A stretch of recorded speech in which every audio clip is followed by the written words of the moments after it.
I work 3 jobs and I still hate it. Don't get me wrong or misunderstood. I'm definitely grateful to be able to wake up every day first and foremost and have the ability to work multiple jobs and have the opportunity to work them, but it just still doesn't take back the fact that I dislike working them. Please, babe. Please, slowly. Please, slowly. It still doesn't take back the fact that, you know, I hate working them still. The amount of time based on what I get paid, I can't stand it. I'm starting not to stand it anymore, or can't stand it anymore. And if I stop or I lose any type of hours, right, I'm instantly going backwards, and I'm already kind of up against it with bills, but I won't digress, right?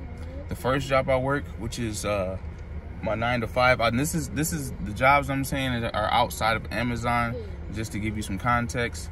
My corporate job, 9 to 5 job, it's really, I'm just over it. I'm sick and tired of working with fake people. I'm putting in a lot of time, a lot of work. I know I'm making them millions of dollars, and they're not paying me, not nearly what I'm worth. It's a I'm learning that it's a high-skilled, low-skilled position. Meaning, like, it, you know, it does take skill, but in their eyes, in the world's eyes, I can be easily replaced, and that reality really messed me up. And just the reaction that my family would have, me saying like, hey, you know, I'm done with this type of job because of, you know, the dependency, or, you know, that security, I should say, bless you, of the benefits, right? But I'm gonna get into it later on in the video, what I might just have to do. But I'm a very loyal person, and been loyal to my 9 to 5 job, and going through a lot of the BS that you have to go through. Just like I said, just having to be fake, and I'm not a fake person, dealing with fake people, almost being lied to, right, and tricked. And it's 3%. I'm getting 3% yearly is the max, and I'm not even maxing out the 3%. I'm very close to it, and I'm just getting very sick and tired of it. Though I'm grateful and humble for any job, anybody willing to pay me, but I'll do everything I can. I'll never stop doing whatever I can for my family and to keep improving no matter what. I also do like helping people, like Uber and Lyft.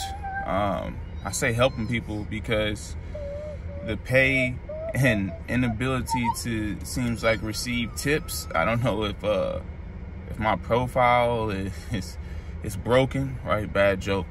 But yeah, like it's tough because people ask and want a lot, right? People are gonna be people, and you know, they'll be so hot and, you know, wanting the air, and I get it. It's hot, right? But you want the air to be blasting, right? You want me to cater and do everything for you, right? And I'm all about serving people. I'm trying to humble myself even more because it's all about serving, and I'm all about it. But to be getting attitudes, to be, you know, just doing the most and huffing and puffing, it's like, dang, I can't be like, okay, well, are you gonna put a couple of dollars on the tip for me going above and beyond for you? Oh, we get real quiet and we get real tight once I bring up the money. And it's just, you know, it's kind of whack. Like, people act so awkward. Obviously, I'm a black man going to pick them up, right? I'm not known. I don't have no picture. All I have is a random name, and most of the time it's not even who I'm picking. I'm not picking up. Like, I'm picking up other people, you know? Like, I'll get you a ride, so it's under my name. So you, Eric, it's a different name or a different person, or sometimes even a different gender is my point. And I don't know that. So, you know, I'm done with the whole awkwardly rolling my window down and asking, hey, are you so-and-so? You trying to get a ride? And then it's not them. It's extremely awkward, especially once the sun goes down. and I'm trying to pick people up and give random people rides. It's like they don't commit and they don't be like, oh yeah, it's me. Like, they know who I am, right? They know what they're looking for. I don't. And it's just very awkward sometimes, and you know, I don't like it because it just starts off our interactions sometimes on the wrong foot. But again, this is not complaining. This is just literally me giving you, opening up, sharing my experiences and my stories, so that way you can know and working these jobs, or if you've been potentially thinking about working them, and just letting you know I'm just kind of sick and tired of putting in all these hours and all this work into it. And what else? Let me tell you the story about this. I can't say anybody's racist, right, unless they openly want to say that they are. But that's the vibes I was getting from this girl. She literally gets in. I don't know if I talked about first of all, women. I'm sorry, I'll get back to the story real quick. But women, just in general, and doing the ride sharing, it's become very uncomfortable for me now, right? Because at any point in time, you can feel uncomfortable. And in my experience, it's women are the 100%. I've never got a male who reported anything about me being or feeling uncomfortable. So it's just, I'm just learning in life just to kind of be to myself, and it's sad because I only got like one friend anyway, but I won't digress, right? You know, they feel uncomfortable, or at least one did, right? You feel uncomfortable by me being nice, giving you a ride, being polite, saying hi, how are you doing, things of that nature. So you feel uncomfortable.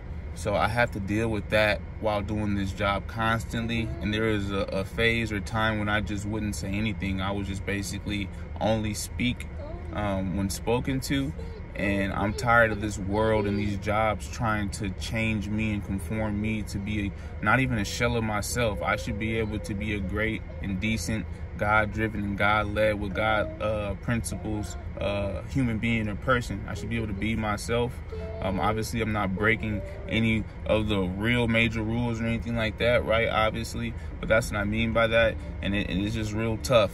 So this potentially, she's supposed to be, she wasn't racist, right? She was probably like Indian, just so you can know, right? She gets into the vehicle. Boom. I'm like, how you doing? You know, how you doing? How's your day? She ignored me. I'm like, okay, I give a little bit of time. So I recoup myself, because that's something I probably get from my mother, right? When you come into a house or a place, you need to speak, right? Or it's decent for you to speak. Greet people. Hey, how you doing? You know? Same within a vehicle, especially with somebody who's doing something for you, right? So I end up saying it again. How you doing? I think she said something. I believe she did. She might not have. So, oh no, she did. No, she did, right? Because I started, you know, boom, asking her questions like, how you doing? She had on scrubs. So I'm like, okay, you going to work? She like, yeah, going to work. And I asked probably like a couple more questions, right? And then she cut into me like, what she say? I think she said, I think I'm confusing the two stories, but I believe she was the one that was like, oh no, she wasn't the one that said she had to do an email. Well, let me tell you this story with her really quick. So she was like, boom, you, I can't really, basically, I can't talk to you. Stop asking me questions. I need to do an important work email. She sent the email and then never said nothing again. And it's just like, you can keep it a buck with me and say like, you don't want to talk. We don't have to talk. I'm just being a decent human being, and you'd be surprised in networking and letting people vent and vice versa. And I need to practice on listening. But back to this racist girl, right? So, or potentially, right? She says that she's not because she has a black friend. So she just wasn't saying nothing to me, just being real stank, being real dismissive, just nasty, right?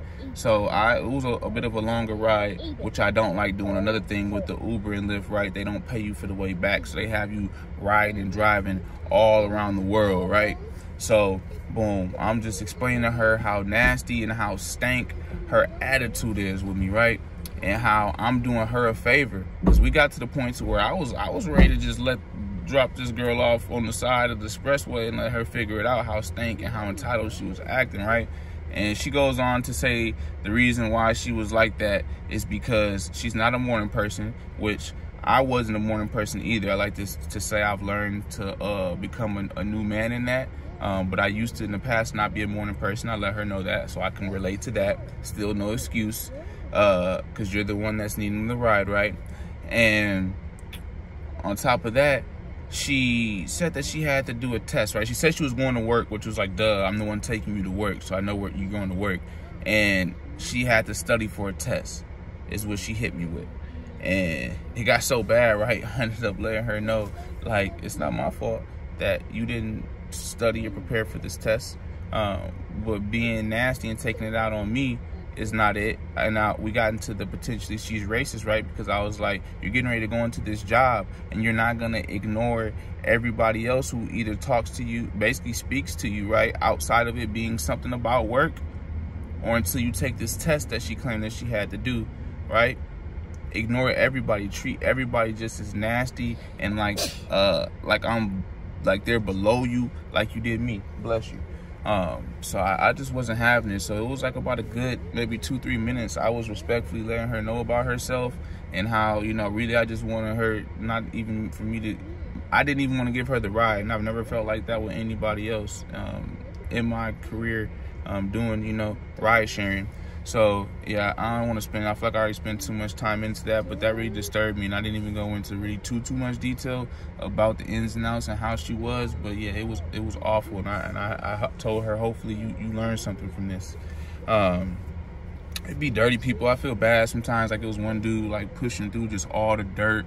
I don't even know if he had on just any shoes, or if it was just socks. He had the little stroller thing, right? And I just felt bad sometimes because, like, if people be older or going through harder times, but it's just like, man, I shouldn't have to, for $2, get my vehicle all nasty and dirty, and it just don't be it. Like, so I feel bad in situations like that. There's times when people just be having like way too much stuff, right, that just can't even fit into my vehicle, and again, for $2. And case in point, I just did a regular pickup and got a rare tip, you know, $10, maybe within 10 minutes. So there are times like that and short rides like that that can make it worth it. So where you look at all the extra stuff and how people are, and they just think they can just throw and just do whatever to your vehicle. There are times in certain rides where I just analyze it and I'm just like, nah, it's not it. Like, because people don't care. Just like our corporate don't care about you, people can care less about you too, and they'll tear your stuff up quick, and quick not to tip. Food delivery. I do food delivery through all the food deliveries, and I don't do it through Uber no more. Every time when I try to do it, it is like worth. If you want to waste your time, or you want to feel like what it's like working, well, let me not do that joke, because I was about to say, if you want to know what it feels like working third world country, but yeah, you making literally, like, on a good day, $5 an hour. Like, you'd be like, are you serious? People don't want to give you gate codes. People don't want to get their food. People just want to do that. Oh, leave it at my door, because they know that they're not doing no tip. They don't even got the courage to meet up with you to save time to get their food, right? And it's just a lot of hassles. Again, not complaining, just letting you know the reals of it. It's just not worth it. Sometimes long time to wait for the food to get prepared, right? If you get a fast food, the food ain't always ready, and that coupled with the time of getting them their food mixed in with it's like a 2% chance I'll be getting tips on there. And even with the tip, right, it takes it from $2 to $3. I'm grateful for those of you guys who tip at least $1, but with that, it just makes it from $2 an hour to $3 an hour, or $3.50 an hour, and it's not it. It's just not. On a more positive note, though, right? YouTube, that's a job for sure, what I've learned, and that's my dream job. Definitely would love to be able to create content full time, right? Create content I'm passionate about, be able to help you, help myself, build a community, help the community, and show you things, right, through my life, share my experiences, so that way you can learn from them, not copy the same mistakes. And then I'm gonna have a roadmap, because I will be successful for sure. I'm probably gonna be quitting Amazon. If I'm to be honest with you, I'm thinking about I might share with you, like, you know, do a run so that way you can literally kind of see what it's like. It's not easy out here. I love staying positive, but this is why, you know, I dislike working all these jobs. I hate having to work all these jobs still. And I'm, like I said, I'm probably gonna be quitting there. I'm looking for a new career opportunity. I want to, at least I think I want, what's best for me is this tech sales. Well, sales, any kind of sales, I'm ready to pop that cherry and jump into sales. You know, getting paid for what my work. I'll be getting paid for my work and my hard efforts that I put in. I'll be getting paid based off of that. I was a little bit scared and nervous, like I said, with my family. Reaction to it will be because of the stability potentially and the benefits, but I will be able to afford all that. I'm gonna put in the work. I have to put in the work. I'm come out of grit. I'm a tough, like to be honest. I'm loyal to a fault. So that's what was messing me up with my other jobs, right? Because I keep doing them because it's the only thing I know how to make money, right? I know I need to make a new skill or learn a new skill. But if you're in a position like me where you can't, you know, it takes time to learn these things, right? And then to get into them. In the meantime, my family can't, you know, I have to provide for my family. So I'm figuring out ways to navigate that. And being a father is a job. That's a job that I love, though. I definitely absolutely love it. I know a lot of people are like, you know, what are you doing getting married, having a stay-at-home wife, not working? That's how, you know, I saw in the Bible, I read stuff like that. And my grandfather, that's just the vibe that I got from him. And I just always liked the thought and the idea. I love to provide for my family. That's just me. So I have to find ways to be able to make more money. Simple as that. But I just love being a father. Whether I had our daughter too early or not, it's just such a blessing. Everything about it, everything about fatherhood, it's one of the jobs that I definitely love, along with YouTube. And being a husband definitely comes with its ups and its downs. Check out past videos after you get done watching this one. Definitely give you some insight in that. But it's a job being a husband as well. Not trying to be petty, but absolutely it is. Never stop improving, never stop. When I say work, right, don't hate work in the sense of putting in the work for you, because you have to improve. You have to be the best you that you can be. If you're to work your dream job and to be really your purpose and what God has you called you to do, right? You have to always be seeking that out, right? And if you're doing anything outside of your purpose of what God has for you or what you're passionate about, just make sure that you at least getting 2 times the amount of money for it, right? Don't let them be playing you and you already miserable, you already hate it, and you already sick and tired of it. You got to keep increasing. You got to fill out a new application, try a new career. Don't stay stuck. Trust me, I did it for over 10 years. Don't do that. Don't make that mistake at all. Keep improving yourself, serve and help others, and create. You were created to make creations in this life, in this world. Take dominion over the earth and the world. That means take charge, right? Don't lose that. Even if you have a 9 to 5 job, use that to help create something bigger, right? And if you're passionate and you're in your 9 to 5 job and you love it, then all right, great. But for the majority, I feel like you have to tap in and you have to understand that us as human beings, we were made to create things. That is one of the keys. And once we figure out how to use our brain to create things for others and serve others, we will be well off. I know a lot of the time it's one of those easier said than done situations, but we have to put in the work and just get your mind thinking on that. So, you know, almost hate your job enough to get you to want to do these things differently. Don't let the grind get the best of you. Don't overwork yourself to where you don't have time for your family, your wife, for yourself, for God, for self-improvement, because it can happen. A lot of people are telling me that you can literally work yourself into the ground. So keep that balance. Find that balance between, like I say, life, work balance, because working and being overwhelmed and consumed with bills, right? Like I'm figuring out how to get all the money by the first myself, because they keep on adding extra fees. But that's a whole nother video and content for another day. But the point is, don't let the grind, don't let work, don't let the 9 to 5 take control of your life, and definitely don't let it affect your health. I'm blessed for my family, even though my decisions